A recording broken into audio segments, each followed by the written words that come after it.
हमने सरकार को एक अल्टीमेटम दिया था। बरसाती पानी जो खड़ा है ना प्रदेश भर में, उस पानी को निकालने के लिए हमने कहा था भी 15 तारीख तक किसान के खेत में खड़ा हुआ पानी सरकार निकाले और उसके साथ साथ उसकी जो फसल खराब हुई है उसका मुआवजा दे। सरकार ने इस पे आगे बढ़ने की बजाय किसान का जो बाजरा था उस बाजरे को मंडी में खरीदने का काम किया। 600 रुपया पर क्विंटल के हिसाब से उसको कब मिला। और अब धान की जो खरीद है उस खरीद के अंदर भी सरकार कह तो ये रही है कि हम दाना दाना खरीद रहे हैं, लेकिन 40% तो यील्ड कम है। और उसके साथ साथ सरकार खरीदने की बजाय उसको आज 500-600 रुपये क्विंटल के हिसाब से सस्ते पे बेचने पे मजबूर कर रही है। हमने आज फैसला लिया, हमने कहा था अल्टीमेटम दिया था 30 तारीख तक काम है, तो हमने आज बैठ करके ये फैसला लिया कि हम पहले 29 तारीख को गवर्नर से मिलेंगे और गवर्नर से मिल करके कहेंगे कि भाई आप हमें इस सरकार पे भरोसा नहीं है और आप इसमें इंटरवीन करें, आप सरकार को हिदायत दें ताकि किसान के खेत से जो पानी खड़ा है बारिश का वो पानी निकले और उसको मुआवजा मिले ताकि वो आगे अपनी गेहूं की बिजाई कर सकें।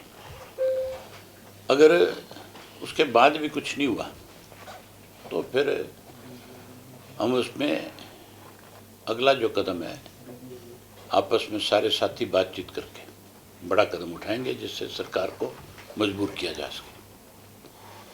कमाल की बात है, जहाँ कानून व्यवस्था ठप होगी, जहाँ महंगाई बढ़ गई, जहाँ भ्रष्टाचार बढ़ गया, वहीं किसान को उसकी फसल का मुआवजा देने की बजाय, उसको पूरा उसका दाम देने की बजाय सरकार जो है उसको सस्ते पे बेचने पे मजबूर कर रही है। कितने दिन किसान जो है इस तरह के सरकार के फैसलों को मानने की, आखिर मजबूर होकर कुछ फैसला किसान को लेना होगा। कोई बड़ी लड़ाई लड़नी पड़ेगी इसके लिए।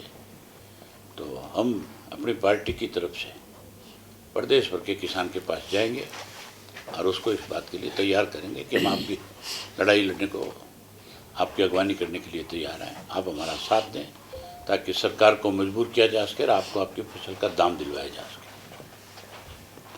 दूसरा, जो 2 सुसाइड हुए हमारे यहाँ पे, उन दोनों सुसाइड में शर्त ये रखी गई थी सरकार के सामने कि इसकी सीबीआई जांच हो, और सीबीआई को जांच सौंपने की बजाय सरकार ने उस पर लिपापोती करनी शुरू कर दी। जबकि मुस्तफ़ा के मामले में किसी की डिमांड नहीं है कि सीबीआई से जांच कराई जाए, उसको तुरंत सीबीआई को सौंप दिया गया। और जहां परिवारजन की तरफ से सीबीआई की डिमांड की गई थी, उनकी जांच सीबीआई को देने की बजाय उस पर लिपापोती करके उस मामले को दबाने की कोशिश की जा रही है। आज जहां धर्म, मजहब, जात पात के नाम पे प्रदेश को बांटा, वहीं आज ये लोग फोर्स को भी बांटना शुरू कर चुके हैं।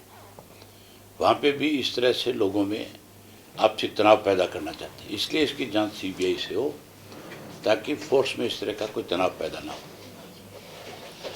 आपके माध्यम से एक बार फिर सरकार से कहना चाहता हूँ कि वो तुरंत इस पे अपना किया हुआ वायदा पूरा करे और इसको सीबीआई को जांच सौंपने का काम करे। एक सर, कांग्रेस के प्रदेश अध्यक्ष पर सीएलयू मामले में चार्जशीट दाखिल हुई है। ये भी चार्जशीट आप मान के चलो। जब हमने पिछली प्रेस कॉन्फ्रेंस में खुल के कहा कि भाजपा कांग्रेस के साथ मिल करके इस तरह के इश्यूज को दबाना चाहती है, तब कहीं इनको मजबूर होकर के इसके ऊपर ये फैसला लेना पड़ा। अगर सरकार की नीयत ठीक है तो जो 6 एमएलए के खिलाफ हमने दिया था लिखित में, उन 6 के 6 खिलाफ चार्जशीट दाखिल करें, उन 6 के 6 को फिर से एसआईटी की गठन करके और उसकी जांच करके पूरे मामले की फिर आगे बढ़ना चाहिए। सर, आपको क्यों लगता है कि मोहम्मद मुस्तफा का मामला सीबीआई को क्यों सरकार देना चाहती है? हालांकि आपने भी जैसे कहा, और ये नहीं, किसी ने डिमांड करी नहीं। हाँ। सरकार इससे पीछा छुटाना चाहती है कि हाई प्रोफाइल मामला है, कहीं सरकार इससे बचना चाहती है।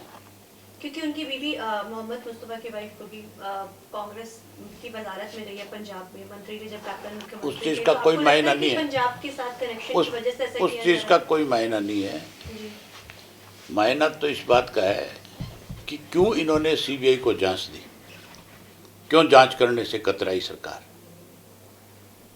जबकि जो इश्यू सीबीआई को जाने चाहिए उनको सीबीआई को देने के बजाय प्रॉमिस करके पीछे हट रहे हैं। और इस मामले में जिसकी किसी ने डिमांड ही नहीं करी।